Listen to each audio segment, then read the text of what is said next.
Yang galit mo, yan ang magpapabagsak sa'yo. Hindi ka mananalo kapag puro galit ang nasa puso mo. Bakit?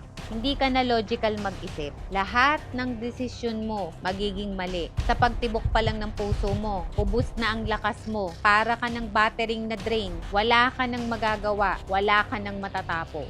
Gusto mo na lang puro higante at makabawi. Pero ang totoo, sa tuwing iniisip mo to, sarili mo lang ang sinasaktan mo. Ito sasabihin ko sa'yo, kumalma ka. Unahin ang isip bago ang emosyon. Magpatawad ka. Patawarin mo yung mga taong nagkamali sa'yo. Hindi para makalimutan mo ang ginawa nila sa'yo, kundi para mapatawad mo ang sarili mo. Maging grateful ka. Dahil sa pagiging grateful, makakalimutan mo ang galit papunta sa positibong pananaw. Pag ginawa mo lahat ng ito, gagaan ang pakiramdam mo. Kasi ang galit ay isang emosyon